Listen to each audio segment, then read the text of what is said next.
안녕하십니까. 저는 법선 나성성입니다. 제가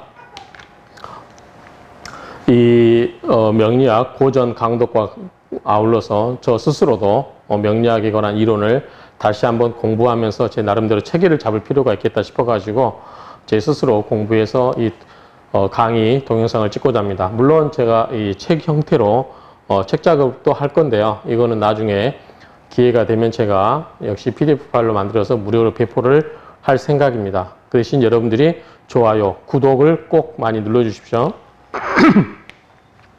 자, 먼저 이 명리학의 기초편인데, 자, 명리학의 의의. 자, 이건 여러분들이 뭐 명리학을 이미 공부하신 분들은 많이 들어보셨을 거고, 이제 명리학을 처음 접하신 분들은 왜 이런 공부를 해야 되는지, 또 막연하게 점에 대한 또는 사주에 대한 그런 궁금증이 있으신 분들이 있을 거예요. 그래서 이 공부를 왜 하느냐. 그래서 일종의 명리학, 우리가 미래 예측학이라고도 많이 이야기하죠. 요즘은 미래 예측학이라고 하는데, 이거는 일종의 술수예요. 술수라고 하는 건 뭐냐면 어떤 기술적인 그러한 요소를 가미해서 사람의 미래를 예측해내는 거죠.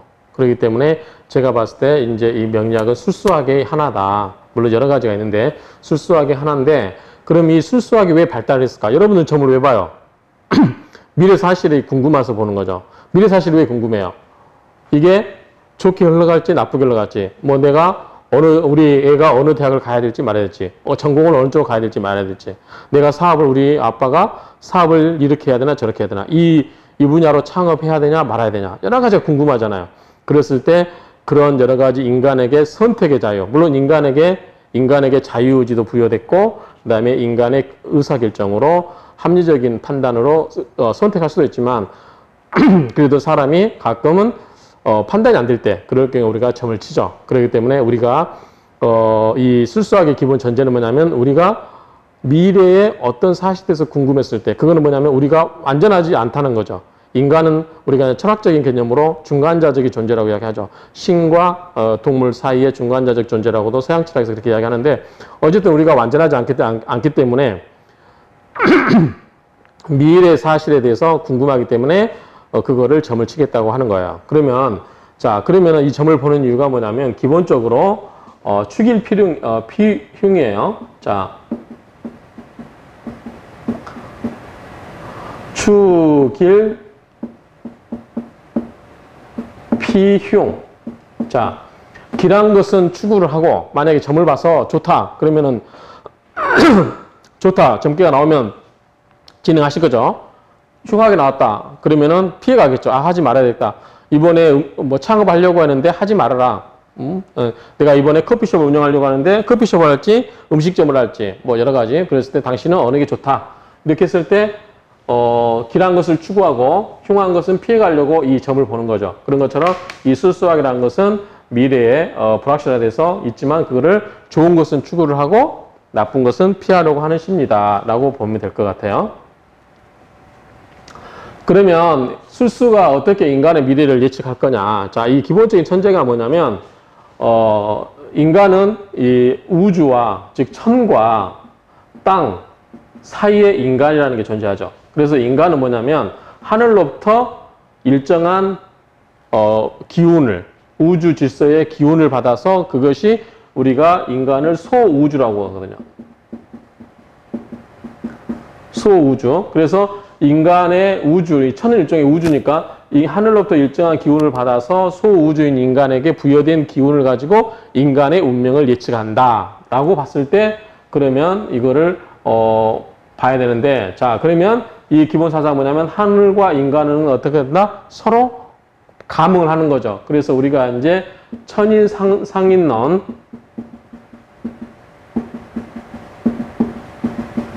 동양 철학의 이제 출발이 여기서 시작하는 거예요. 하늘과 사람은 서로 감응을 한다.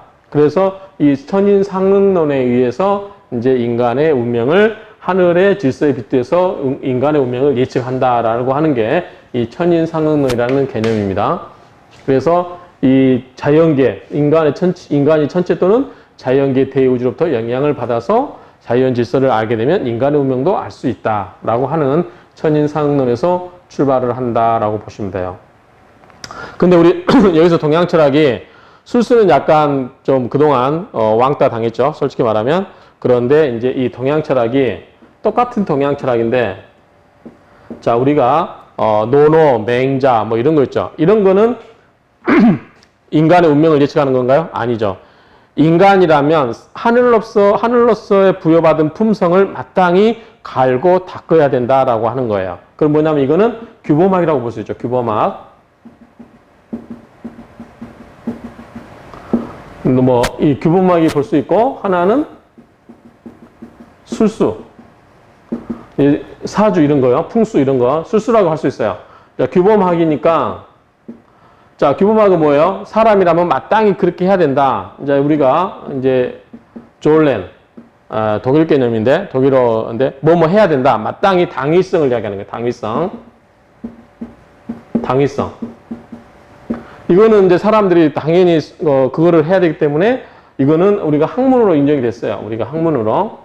그래서 지금 활발하게 이루어지고 있고, 노노맹자 뭐 여러 가지 그런 거 주역 이런 게, 물론 주역은 이제 이 범위에도 속하긴 합니다만 어쨌든 학문에 인정이 되는데, 여기는 그냥 인간은 마땅히 뭐뭐 해야 된다는 게 아니라 인간은 있는 그 자체로서 자인, 존재죠, 존재. 존재 그 자체로서 있기 때문에 이거를 그냥 우리가 규범이 아닌 그냥 있는 그대로 받아들이는 거예요. 그래서 요거는 이제 우리가 이 술수가 여기서 술수는 이쪽을 커버한다고 할 수 있는데, 그런데 마땅히 사람이라면 뭐뭐를 해야 된다. 규범학적인 요소가 굉장히 동양식에서는 강조됐어요. 그래서 이쪽은 사람들이 다 수긍을 하고 받다를 했는데, 이쪽은 뭐예요? 술수는 그거는 뭐 미신이다. 아니면 사람이 자기의 운명을 개척할 수 있는 것이다. 자기의 부족함을 닦아야 된다. 이런 식으로 이 규범학적인 측면이 있어서 이쪽으로만 발달되는데, 최근에는 이 술수가 많이 발달하고 있죠. 그래서 대학교 학과에도 커리큘럼이 지금 몇 군데 개설되어 있고, 대학원에도 이런 과정들이 개설되어 있습니다. 그래서 우리가 이제 앞으로 보고 싶어 하는 부분은 이 술수학이다라고 보시면 될 것 같아요. 그래서 기존에 우리가 전통적인 거는 규범론적인 그러한 동양 철학이었는데, 우리가 앞으로 보는 명리학이나 이런 거는 술수학적인 측면에서 사람의 미래를 예측하고자 하는 학문이다라고 이렇게 보시면 될 것 같습니다. 자, 그럼 명리학이란 무엇이냐? 명은 사람의 목숨이죠. 사람의 사람의 운명을 예측하는 학문, 이렇게 보시면 되겠죠. 명리학. 자, 명리학을 보시면, 명리학이란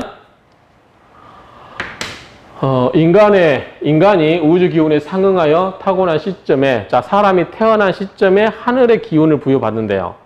그래서 우리가 연, 월, 일, 시 이렇게 두 개의 이 천간, 지지 이렇게 해서 하나, 둘, 셋, 넷, 다섯, 여섯, 일곱, 여덟. 자, 4개의 기둥이에요. 사주, 4개의 기둥, 8글자, 팔자. 그래서 사주팔자가 되는 거예요. 연의 2개, 천간, 지지.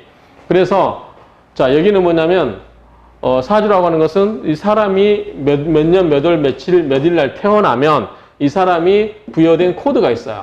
예컨대 여기는 갑을병정, 무기경신, 임계, 10개, 천간.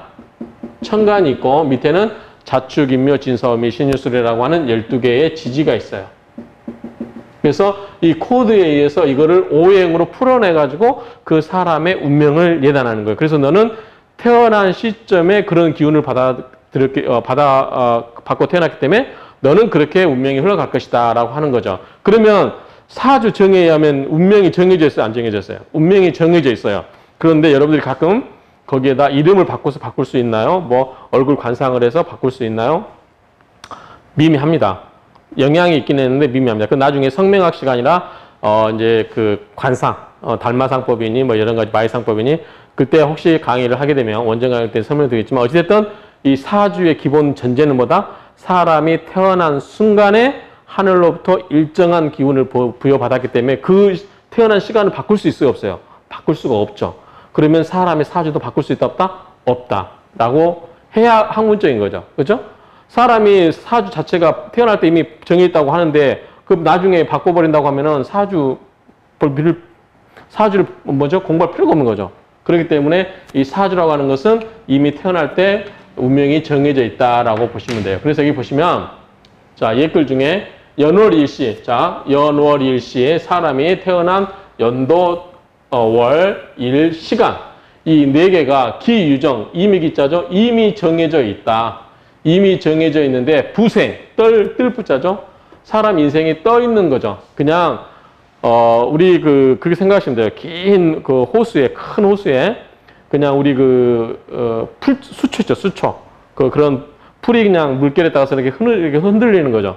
그냥 뿌리를 두고 있지도 않아요. 그냥 물에 떠 있는 수초이기 때문에 물결에 따라서 흘러다녀요. 물결의 방향에 따라서 흘러다니고 그 물결에 의해서 흔들리고.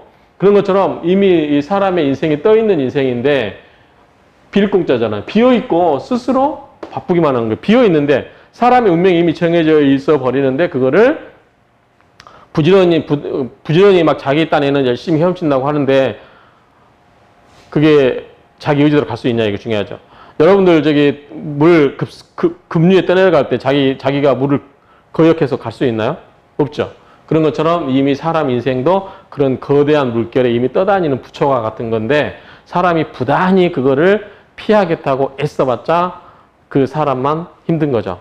그냥 거기에 물결에 따라서 순응하는 게 가장 빠른 거죠. 그러니까 그거를 아는 건 뭐예요? 아까 우리 사주에 그 흐름을 알면 자기가 거기에 순응을 해 나가죠. 물론 사람이 노력도 중요하지만 거기에 순응을 할 필요도 있어요. 그러면 거기에 추길피용, 우리가 길한 것은 추구하지만 힘든 것은 피한다. 즉 그 어려움을 안다고 하면 우리가 애써서 그거를 우리 인간의 의지가 얼마나 강한지를 보여주려고 억지로 힘쓸 필요가 없어요. 그냥 거기에 맡기서 가면 됩니다. 그래서 이제 여기 보면 하늘로부터 부여받은 기운을 해석하기 위해서는 기호가 있어야 되는데 그게 뭐냐면 목화토금수라고 하는 오행이에요. 목화토금수라고 하는 오행인데 요거는 이제 천천히 배울 거예요. 우리가 동양 철학의 기본은 뭐다? 음과 양이에요. 음과 양, 그 다음에 오행. 목화토금수라고 하는 이 오행, 음과 양과 오행으로 인해서 동양 철학의 기본적인 코드 얘기해. 이거 일종의 코드예요, 코드, 기호. 알파벳 같은 코드예요.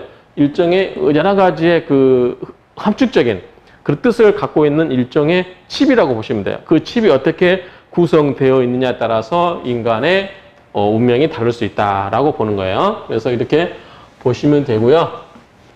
이제 그거는 여러분들 공부해가면서 보면 됩니다. 그래서 이 사주 천명학은 갑을병정 무기경신임계 나중에 다 배울 거예요. 이거는 배우고 플러스 마이너스 다 배우고 그다음에 지진, 자축인묘, 진사음이, 신유술에 이 두 개가 결합되면 60갑자까지 나오는 거 이것도 나중에 다 배울 거예요. 그러니까 이런 것에 의해서 크게 말하면 음과 양 또는 목화토금수라고 하는 오행의 배합, 그러니까 버무리는 거에 따라서 그 칩이 어떻게 버무리냐에 따라서 사람의 인생이 어떻게 흘러갈 것인가라고 예측하는 학문이다라고 보시면 돼요. 사주 천명학의 사상적 기초는 오행이 있다. 방금 말씀드렸고요. 그 다음에 이 오행으로 가지고 이 오행이 어떻게 순응을 할 거냐. 서로 극을 하냐. 예를 들어서 자 어떤 사람이 목일주예요. 나무예요. 나무. 그런데 옆에 금이 있으면 이 금은 어떻게 해요? 금을 금금목. 도끼는 나무를 자르죠. 그런 것처럼 이 금이 있으면 내가 극을 당하는 거예요. 옆에가 수가 있어요. 수생목. 자 수는 뭐예요? 물이 있으면 나무가 자라죠. 더운 여름에 물이 없으면 나무가 어떻게 말라 비틀어 죽죠. 그런 것처럼 이 여러 가지 목화토금수라고 하는 오행의 기운. 자, 이런 기운을 함축적인 그런 해석을 통해서 인간의 그 운명을 예측해내는 학문이 바로 명리학이다. 이렇게 보시면 돼요. 그래서 이제 그런 의미로 보시면 되고,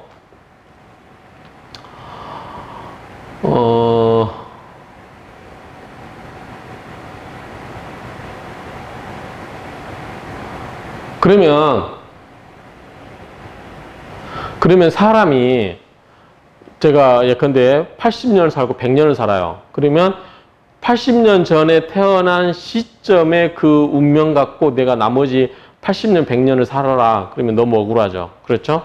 그렇기 때문에 이 사주에는 뭐냐면 아까 말한 연, 월, 일, 시라고 하는 이 사주가 있어요. 사주 팔자. 사주 팔자가 있는데 자, 요거는 한번 아까 태어날 때 정해져 버린다고 그랬어요. 이거는 움직일 수가 없어요. 그렇죠? 정해져 버리게 바뀔 수가 없는데, 그런데 이게 이제 바퀴가 달려 있어야 되잖아요. 그래서 사주는 뭐냐면 차로 비교하시면 돼요. 차. 자, 차가 그린 에쿠스냐, 티코냐, 제가 갖고 있는 스파크냐, 그렇게 비교하시면 돼요. 그러니까 에쿠스냐, 스파크냐. 그러면, 자, 여기는, 그러면 한번 제 차 스파크처럼 스파크로 태어나버리면 죽을 때까지 스파크로 살아야 되냐? 그럼 너무 재미가 없잖아요, 인생이. 자, 에쿠스로 태어났으면 그냥 에쿠스로 쭉 살아야 되냐? 그러면 좋죠. 그 사람들은 복 받았으니까. 그런데 여기는 뭐냐면 10년마다 오는 대운이라는 게 있어요. 대운. 10년마다 옵니다. 그 다음에 또 1년마다 오는 게 뭐가 있냐면 세운이라는 게 있어요. 세운. 그래서 10년마다 오는 대운이 있고 1년마다 오는 세운이 있는데, 세운은 큰 의미가, 물론 이제 그 한 해를 보지는 의미가 있지만 크게 보는 건 10년 대운이에요. 10년 대운. 그러면 우리가 인생을 살면서 두세 번의 기회는 온다고 하죠. 그러면 자, 제가 80세까지 산다고 하면 8번의 대운은 오는 거죠. 1, 2, 3, 4, 5, 6, 7, 8. 그냥 공이라고 할게요. 물론 숫자마다 다 다릅니다. 1대운인 사람은 11, 10, 21, 31 쭉 가는 거고, 5대운이면 15, 25 쭉 가는 거예요. 이렇게. 일단 이게 10대운이라고 가정했을 때 8번의 기회가 오는 거죠. 그래서 일단 아까 말한 것처럼 내가 목이인데 여가 만약에 수의 기운이 제일 실하다. 그러면 이 사주 중에 한 20, 30년간은 수의 기운이 꼭 오는 경우가 있어요. 일반적으로 옵니다. 그런 것처럼 우리 인생에서 두세 번의 기회는 온다라고 그렇게 생각하는 것처럼 우리도 인생에서 한 20년 정도는 그런 운이 온다라고 보시면 돼요. 그러면 이 대운은 뭐냐? 대운은 비교하자면 도로라고 보시면 돼요. 자, 아까 차가 에쿠스니까 좋잖아요. 그런데 이 대운이 안 좋아요. 대운이 안 좋아서 자갈길을 걸어야 된다. 포장도로가 아닌 자갈길을 가야 된다라고 하면 아무리 에쿠스 사주가 좋게 태어났어도 운이 안 좋게 흐르면 가기 힘들죠. 그런데 제 차처럼 스파크처럼 차는 별로예요. 사주는 별론데 고속도로 빵빵 뚫려 있는 고속도로 달려요. 그러면 자갈길을 가는 에쿠스보다 훨씬 잘 달리겠죠. 그렇죠? 더 신나게 쌩하고 갈 수 있죠. 그런 것처럼 이 대운도 굉장히 중요하다. 대운하고 세운하고 이런 것들이 있다라고 이렇게 보시면 돼요. 그래서 사주는 이런 거는 이제 나중에 배우겠는데, 그래서 여기서 말하고 싶은 거는 사람의 운은 처음에 태어난 운이 있고, 기초적인 운이 있고, 원국이죠. 사주 원국의 운이 있고, 그거는 딱 한번 태어날 때 정해지지만 대운에 따라서 사람의 운이 도움을 받기도 하고 또 좋은 운이 거슬리기도 하다. 그래서 사람은 인생은 다 세옹지마죠. 이렇게 이제 흘러간다라고 보시면 돼요. 각주가 있는 거 있는데, 백영관 선생이라든가 조영원 선생의 이런 여러 가지 있는데, 어쨌든 이거는 나중에 책으로 나오면 여러분들이 제가 무료로 배포할 생각이니까 보시면 되고요. 자, 그 대신 구독 눌러주시고, 자, 명리학은 숙명론인가? 이거는 뭐냐면, 명리학은 그러면 이제 이렇게 해서요. 우리가 이제 특히 현대 젊은이들이 가장 생각하는 건 이제 철학적인 의미로도 자유의지, 인간의 자유의지. 아니, 그러면 숙명론이면 사람이 태어날 때 이미 다 정해져 있으면 노력할 필요 뭐가 있어요? 그냥 노력할 필요 하나도 없잖아요. 내 사주가 좋은데. 근데 그렇게 해석하시면 안 되죠. 그거는 너무 단초적인 해석이에요. 예컨대 내가 시험에 합격할 운이에요. 근데 내가 시험을 안 봐버리면 합격할 수 있나요? 못하는 거죠. 인간이 그 기회가 왔을 때, 그 기회가 오고 사주가 좋다고 해서 그게 왔을 때 그렇게 좋게 흘러갈 수 있다는 거지, 결과를 보장하는 게 아니에요. 인간의 사주라고 하는 거는 인간의 결과를 보장하는 건 아니다. 다만 참조하는 거지. 그렇기 때문에 이 숙명론에 너무 집착할 필요는 없다. 그렇죠. 그래서 이 사주가 정말 정해져 있는 거냐 아니냐. 이제 보통 우리가 제가 이제 사주 공부를 하다 보니까 듣게 된 이야기가, 우리 김구 선생님 사주가 그렇게 안 좋대요. 별로 안 좋대요. 제가 사주를 안 봐서 모르겠는데, 그런데 그분은 의지로 자기 사주를 바꿨잖아요. 물론 말년은 그렇게 됐지만 어쨌든 그래도 자기가 좋은 뜻을 품고 그런 일을 했기 때문에 역사에 남잖아요. 그렇죠? 그런 것처럼 이 사람의 자유의지도 굉장히 중요하다. 그래서 숙명론인을 너무 받아들일 필요는 없다. 그렇지만 참조는 할 필요는 있어요. 너무 안 되는 거에 대해서 길을 쓰고 할 필요는 없어요. 아닌 거는 그냥 접을 줄 알아야 되죠. 그렇죠? 그런 것처럼 보시고, 그러니까 이 숙명론이 절대적으로 숙명론을 받아들일 건가 아니다. 좀 이것도 사람에 의해서 달라질 것이 있다라고 보는 건데 이거는 사람마다 생각이 다 달라요. 그렇기 때문에 여러분들이 그냥 보시면 되는데 저는 인간의 자유의지도 중요하다. 그런데 이렇게 생각해 보시면 돼요.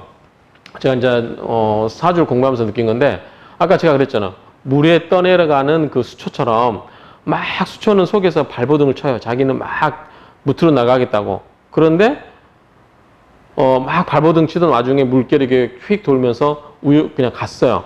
무트로 가게 됐어요. 그러니까 그 수초가 생각할 때 이거는 내가 노력으로 내 운명을 개최한 거 아닌가? 라는 생각을 하는 거죠. 그런데 꼭 그렇지만 않은 거죠. 우리가 내려다 봤을 때 수초가 아무리 발버둥 쳤지만 그 사람 노력에서 한 건 아니고 그 물이 이렇게 흘러줬기 때문에 가는 거 아니에요. 그렇죠? 그렇기 때문에 꼭 우리가 순간순간은 우리 의지대로 다 했다고 생각되는데도 먼 앞날 또 먼 뒷날에 딱 되돌아보면 이게 꼭 내가 하고자 했던 대로 다 이루어진 것은 아니지 않는가라고 생각이 드실 거예요. 그런 분이 많이 계실 건데 또 다르게 생각하면 내가 그렇게 하고자 했던 거는 뭐냐면 사주에 내 운에 그렇게 하고 싶은 운이 들어온 거예요. 그렇죠? 그 운이 들어왔기 때문에 내가 거기에 빠진 거예요. 그래서 거기에 대해서 내가 하고 싶은 욕구가 일어난 거서 그렇기 때문에 내가 한 거지 사주에 그런 운이 안 들어오는데 내가 자꾸 운이 내 의지대로만 했다. 이렇게 해석하시면 안 돼요. 그러니까 그 사주의 기운이 들어오는 것과 내가 그 기운이 발동하는 것과의 상관관계도 한번 생각해 보셔야 돼요. 제가 사주를 공부하고 얼마 안 됐다가 제가 어느 시의원, 서울시 시의원 후보 출마하신 분이 저보고 10만 원 주고 사주를 봐달라고 해서 제가 봐준 적이 있어요. 근데 그분은 그 해에 이제 그분이 아마 개수일간으로 기억하는데 이 무토하고 합을 하는데 아마 무 관련된 해였어요. 그렇기 때문에 제 기억에 맞다면 그랬는데 어쨌든 관이 들어오잖아요. 이제 나중에 이제 초보자들은 무슨 말인지 모르겠지만 관이 들어오기 때문에 엄청 관련된 생각이 강해요. 그래서 선거에 나갔어요. 그래서 선거에 나가시면 그냥 8장 8천만 원 깨먹고 말 겁니다 라고 했는데 그래도 나가시더라고요. 사주에 운이 발동하니까 정말 빠져드시더라고. 그래서 하지 마시라고 그냥 구의원 나가시라고 했는데도 시의원 나가셔가지고 했는데 나중에 결과 보니까 처참했어요. 1.2%인가? 뭐 이렇게 얻으셨더라고. 어쨌든 그런 제가 감명해준 분 중에 그런 분이 생각이 나서 그러니까 내가 막 어떤 인생에 있어서 내가 내 의지대로 다 살아왔다라고 했을 때 그게 꼭 내 의지대로만 살아온 건가? 내가 의지대로 한 거는 내가 뭔가를 하려고 했던 거는 그 사주에서 운이 그렇게 흘러가게끔 나로 하여금 그런 생각이 들게끔 하는 운이 들어오지는 않았을까라고 반추해보면 이게 사주 꼭 무시할 수는 없다. 그런 생각이 들어요. 자, 곁들여서 명리학은 미신인가? 명리학은 미신인가? 여러분 미신이라고 보세요? 저는 미신이라고 보지 않아요. 제가 명리학을 공부하기 때문에 그런 거 아니에요. 저도 명리학을 거의 50 다 돼서 공부를 시작했기 때문에 저도 명색이 명문법대를 졸업했고 박사학위 갖고 있고 법학 박사를 했고 흔히 말하는 남들이 말하는 좋은 직장, 신의 직장을 다 다녀봤어요. 법무부터 시작해가지고 교수도 해봤습니다. 그리고 등한치학도 이제 공부를 하면서 보니까 그리고 이제 우리 박사과정에 다니면서 계룡산에 앉아가지고 계룡산 그 밑에 앉아가지고 그 여러 뭐 30-40년씩 공부하시면 되잖아요. 그 이야기 들어보면 우리가 이제 어떤 사람의 사주를 집어넣잖아요. 이야기해보면 그게 다 틀리지가 않아요. 맞아요. 그러면 우리가 어떻게 그걸 설명할 거냐? 그러면 만약에 사주가 미신이었으면 지금까지 존재할 필요가 없죠. 그렇죠? 그래서 이 박영관 이분 같은데 백영관 이분도 이제 그 사주정설인가 그 책일 거예요. 사주정설인가 책에 보면은 이제 이 미신이라고 하면 이게 이제 아무 의미가 없지 않느냐라고 쓰는 건데 어쨌든 3000년이 다음에 있나 보네 각주가.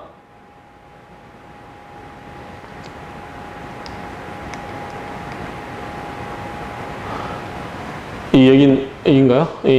무조건 미신이라고 단언하면 과거 3000년간의 궁하여 3000년간에 긍하여 연구를 거듭한 역사적 사실 및 경험 과학과 통계과학으로 인해 아무것도 아닌 무지를 할 것이다. 이제 이렇게 썼는데 결국은 이제 그 3,000년 동안 이 사주 명리가 전달한 거, 물론 이제 당나라 시대 때부터 왔기 때문에 뭐 3,000년이 된지는 검토를 해봐야 되는데, 어쨌든 오랫동안 사람에게 이렇게 오고, 여러분들이 지금도 가서 사주 보시잖아요. 미신이라고 하면 볼 필요가 없잖아요. 안 맞는데 그걸 왜 봅니까? 그러니까 여러분들이 보는 거는 다 나름대로 있고, 그 다음에 사주 보는 사람도 마찬가지예요. 잘 보시는 분한테 가서 보면 잘 맞춰요, 진짜로.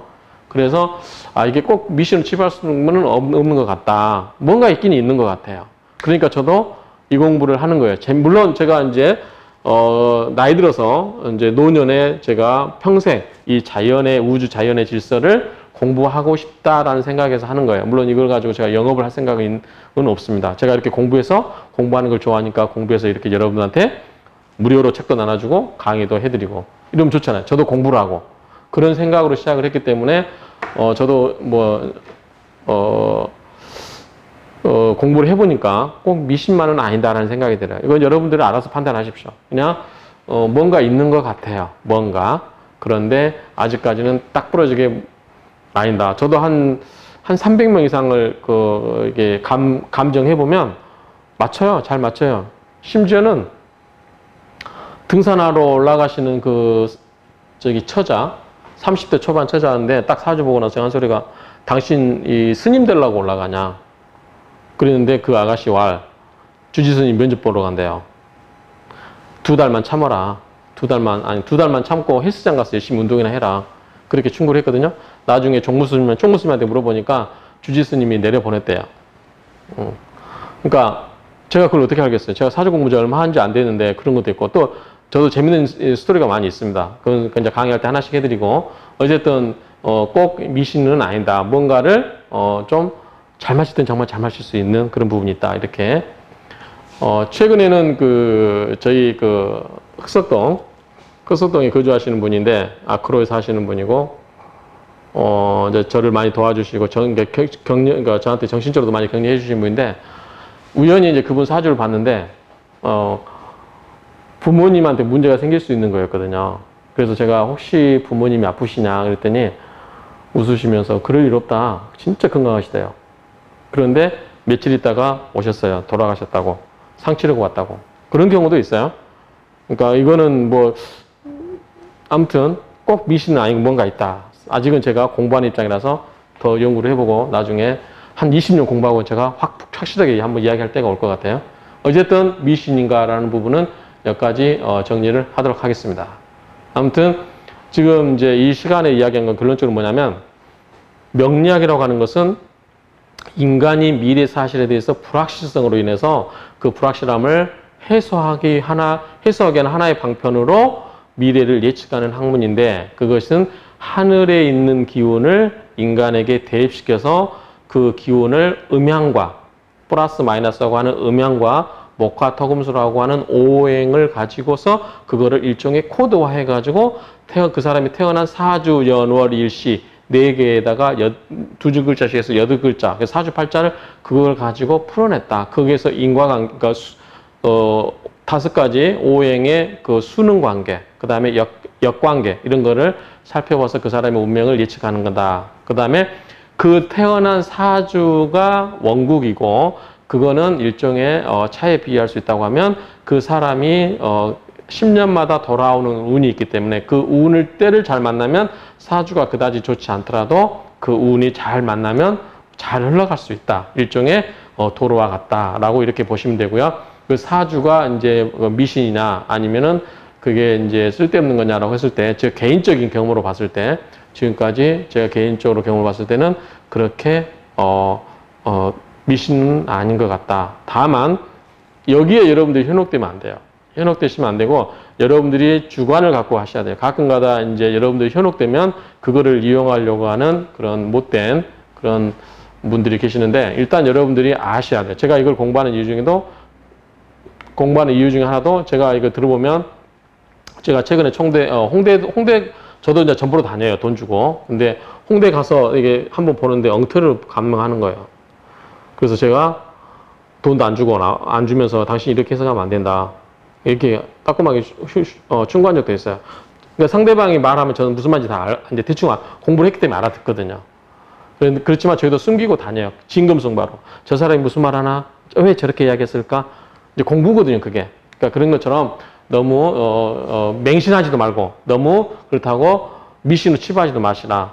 분명히 여러분들이 인생에 있어서 힘들 때는 뭔가 도움이 될 수 있는 부분이 있다. 돈 3만 원, 5만 원, 심지어 10만 원 내고 그냥 재미로 보세요. 보시고 참조할 만하면 하시고 거기에 무슨 구슬해라 막 그러면 절대 속지 마시고 그거는 여러분들이 판단하시고 충분히 참고는 하시라라고 하시면 충분히 여러분들한테 도움이 될 수 있다라고 매듭을 짓겠습니다. 감사합니다.